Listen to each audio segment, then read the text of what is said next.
Module 1. Today in my first lecture, I am going to give you an overview of Chinese art. I, Dr. Rita Pratap, former head of the department, Drawing and Painting, University of Rajasthan, Jaipur. China is the third largest country in the world and home to more than 1/5 of the world's population. With the Siberian steppes to the north, tropical jungles to the south, vast deserts to the west, and 2,500 miles of coastline to the east. China is a land of vast geographic and climatic diversity. The numerous mountain chains that dot the Chinese landscape divide the country into distinct northern and southern regions, each with its own geographical features and cultural traditions.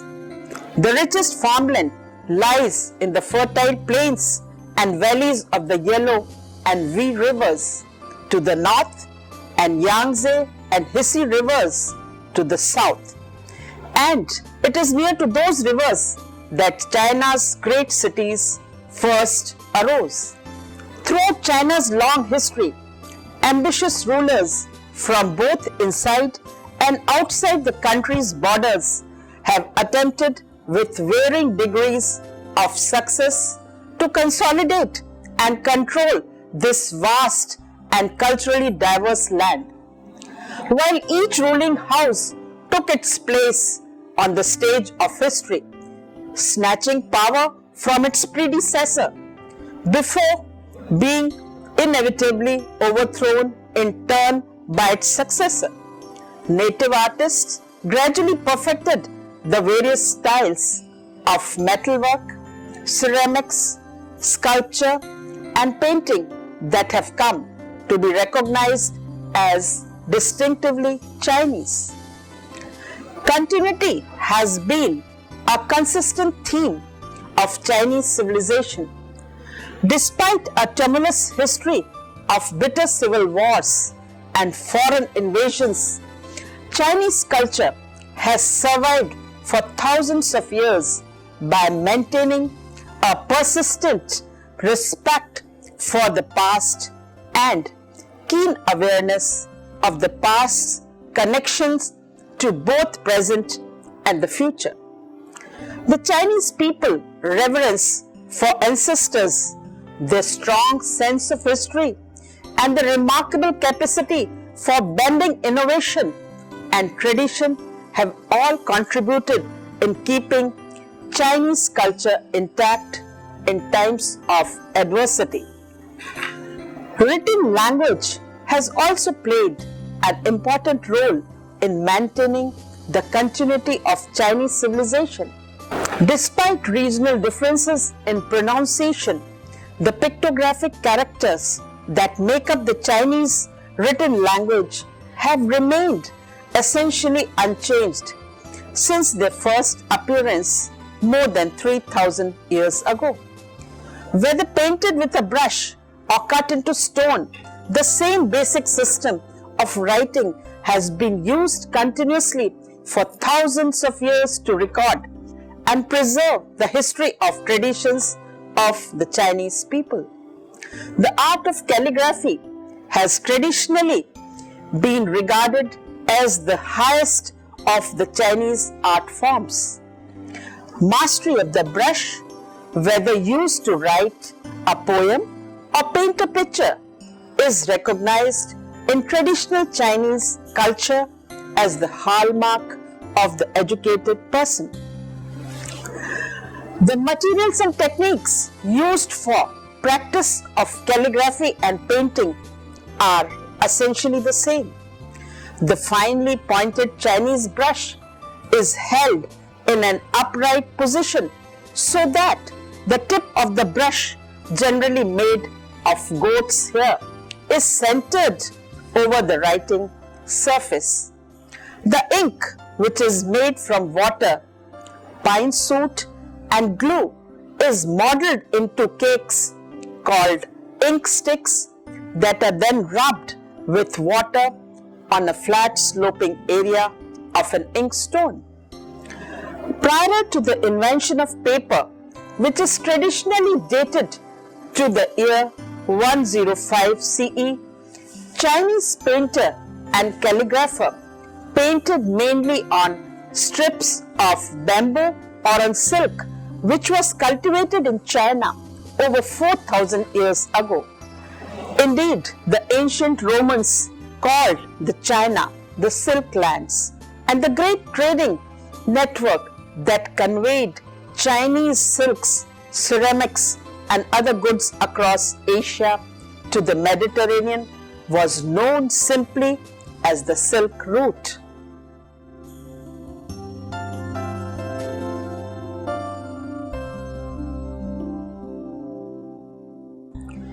Chinese paintings are traditionally mounted either as hanging scroll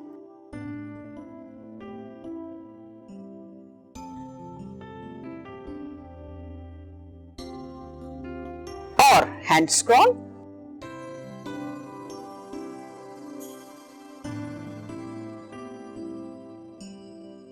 both of which are usually kept rolled for storage.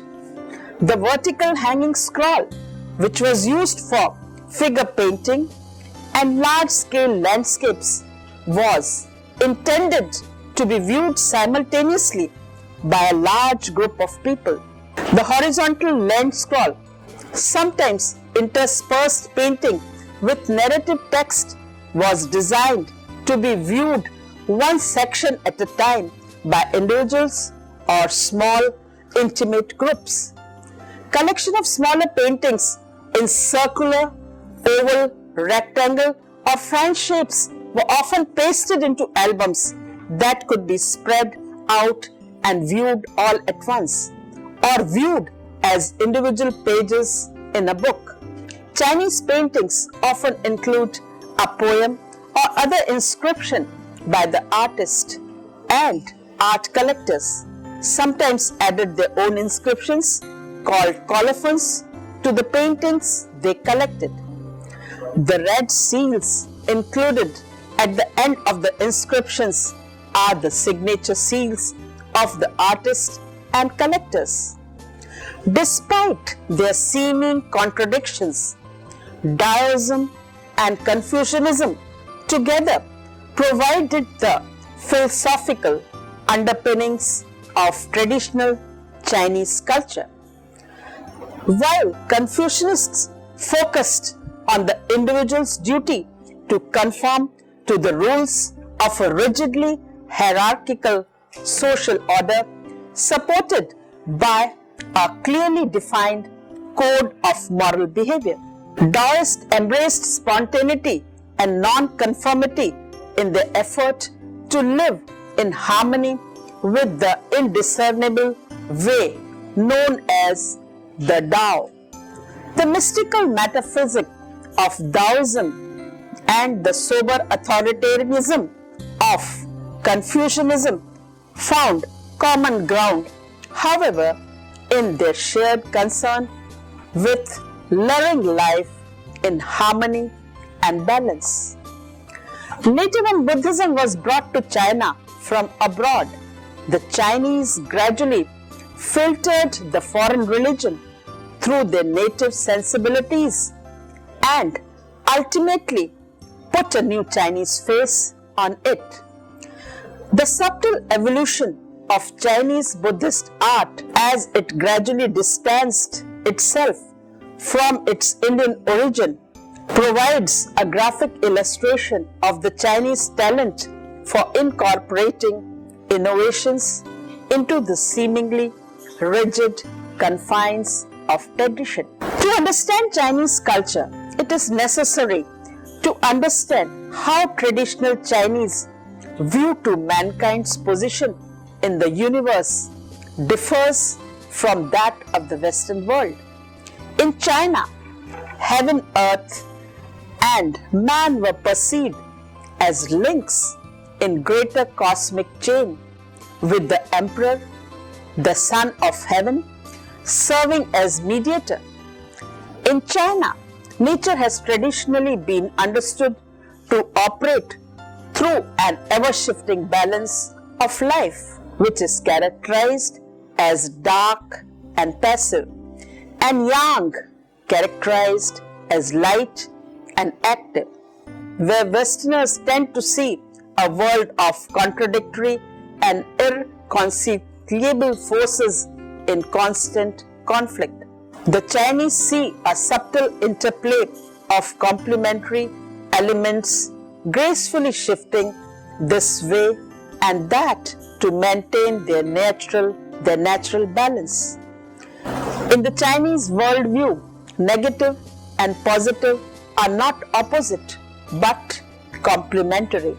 Together, yin and yang give form to one of which all things in nature, including mankind, are equally a part. The story of Chinese art begins with Neolithic Period, circa 5000 to circa 1700 BCE. The Shang dynasty from circa 1700 to 1050 BCE. The Zhou dynasty from 1050 to 221 BCE. Many contenders have struggled for control of China during the late Zhou period, also called the period of warring states, that is from 475 to 221 BCE. Before the short-lived Jin dynasty emerged victorious from 221 to 206 BCE.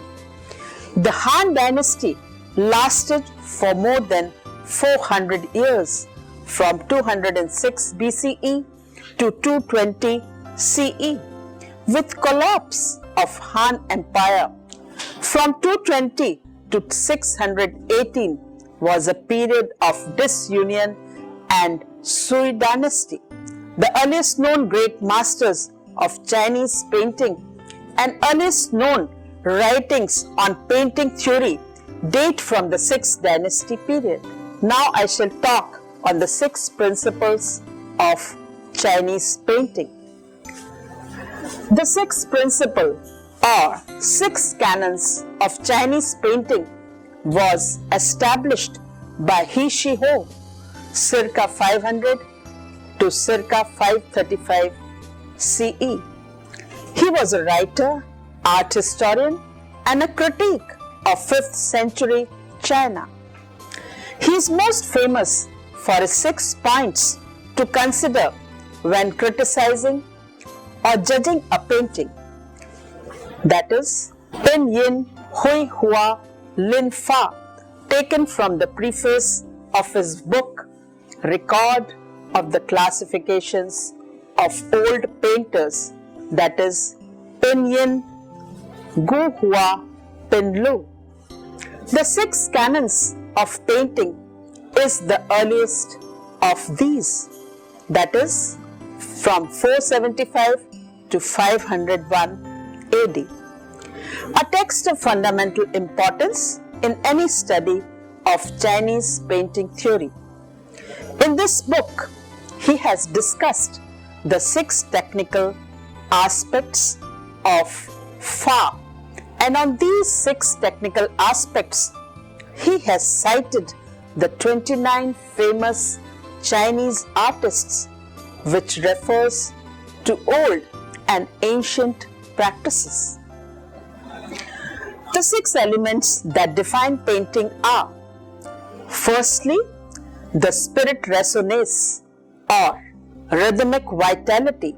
In Chinese, it is Shi Yun Sheng Tung, which refers to the flow of energy that encompasses theme, work, and artist. He sure said that without spirit resonance, there was no need to look further. Famous art historian Mario Busaglia has also said about this principle that the painter must grasp the essence of life by means of a personal tuning in his own spirit. Animation through spirit consonance is interpreted as a kind of resonance or rhythm in a painting, an expression of artist's heavenly inspiration. The painting must have what Chinese call Qin Yun, the spirit or breath of life, that is, life spirit. The second element is bone method or anatomical structure. In Chinese, it is Ku Fa Yung Pi, that is, the way of using brush refers not only to texture and brush stroke, but to close link between handwriting and personality. In his day, the art of calligraphy was inseparable from painting. The third element is the correspondence to the object or conformity with nature. In Chinese, it is Ying, Wu, Hsing, Hissing, that is, depicting of form which would include shape and line. The fidelity to the object in portraying forms implies a certain degree of naturalism. When portraying a horse, one is governed by the conformation of a horse. The fourth element is suitability to type or appropriate coloring. In Chinese, it is Sui Li Fu Tisai, that is, the application of color including layers, value and tone. Conformity to kind in applying colors applies most particularly to the use of colors in a decorative sense. The fifth element is division and planning or artistic composition. In Chinese, it is Qing Ying Vi Qin, that is, placing an arrangement of elements corresponding to composition, space and depth, thereby corresponding to the principle and thus in some degree to the natural law. The sixth element is transmission or copying or transcribing and copying. In Chinese, it is Chuan Moi Hissi Chu, that is, the copying of models not only from life but also from the works of antiquity. Copying was the discipline by which the painter, through studying the brush of his predecessors, learned to control his own. This was a way of study of allowing one's brush to retrace the inspired hand and arm movements of the great masters. The two main techniques adopted in Chinese paintings are going to be discussed here. The first is Gong Bi, that is, meticulous uses highly detailed brushstrokes that limit detail very precisely. It is often highly colored and usually depicts figural or narrative subjects. It is often practiced by artists working for the royal court or in independent workshops. The second is ink and wash painting. In Chinese, it is Shui Mo, or loosely termed as watercolor or brush painting, and also known as literati painting, as it was one of the four arts of the Chinese scholar official class. This style is also referred to as He Shi Yi or free hand style. After the fall of the short-lived Sui dynasty in 618, the Tang emperor promptly restored order under a centralized Chinese government, and the period known as Tang dynasty, which lasted from 618 to 907 AD. The end of Tang period was a time of great economic and social upheaval in China. With its collapse, China was once again split into unstable regional kingdoms. In the northeast, a semi-nomadic people called Liu had established its capital at present-day Beijing. The rest of the country was ruled by a series of short-lived kingdoms referred to as Five Dynasties period and the Liu dynasty, which lasted from 907 to 960 AD. Political disunity ended in 960 with the reunification of China under the first Song emperor, who was a great patron of art. The Northern Song dynasty lasted from 960 to 1127 AD. When most of the Northern Song territory, including the capital at Kaifeng, was conquered by the Qin in 1127, the Song court fled south and established a new capital at the Hangzhou. The Southern Song dynasty lasted from 1127 to 1279. In 1234, the Mongols led by Genghis Khan had overthrown the Qin dynasty, and the Song capital at Hangzhou finally fell to Genghis Khan's grandson Kublai Khan in 1276. Kublai Khan became the first emperor of the Yunnan dynasty, which lasted from 1279 to 1368. The Ming dynasty was founded in 1368 by the general Chao Yuan Cheng and lasted till 1644. By the late 16th century, political corruption was rampant under the incompetent ruler of the last Ming emperor. In 1644, Manchurian tribesmen invaded Beijing and brought China under control of the Qing, that is literally pure.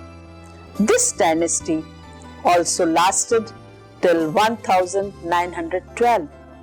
In the 20th century, economic disaster led to the collapse of the Qing dynasty in 1911.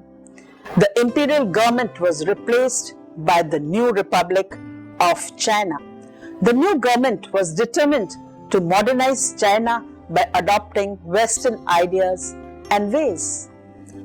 The Shanghai Fine Arts Institute, founded in 1912, introduced art students to such Western techniques as drawing from life, painting arranged still lifes, painting in oil on canvas, and using watercolor and gouache on non-absorbent paper.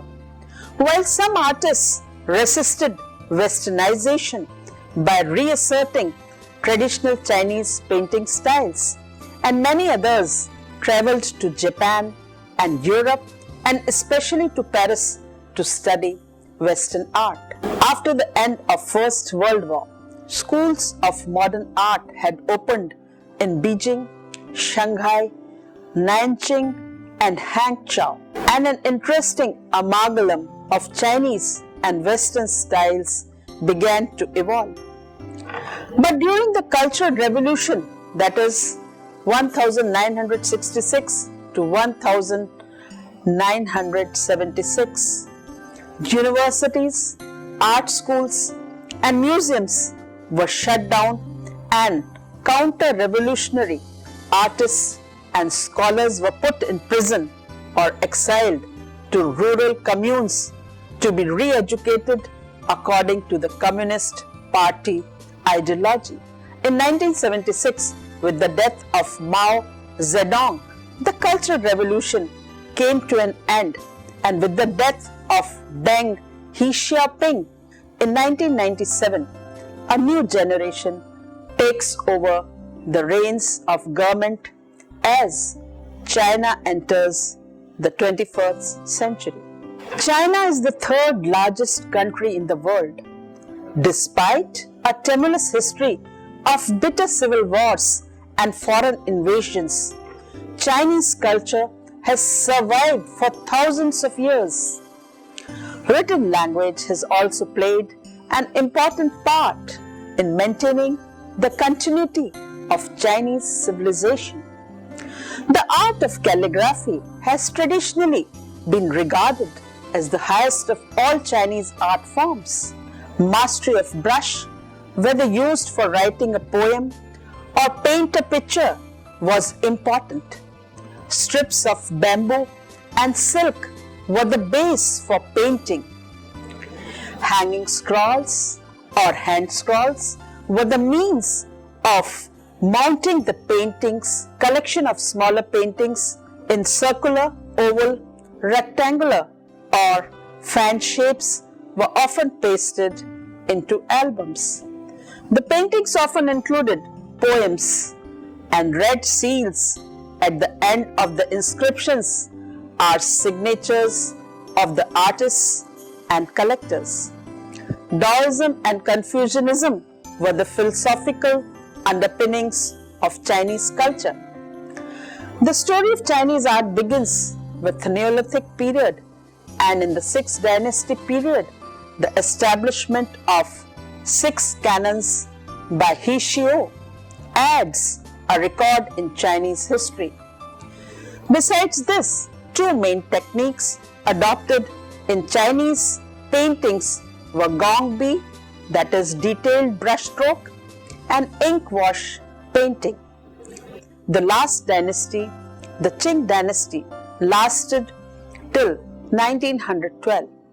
In the 20th century, the new government tried to modernize China by adopting Western ideas. Modern art schools had opened and an amalgam of Chinese and Western styles began to evolve. But during Cultural Revolution, that is from 1966 to 1976, all art activities were shut down and according to Communist Party ideology were re-educated. After 1997, the new generation has taken over the reins of government as China enters the 21st century.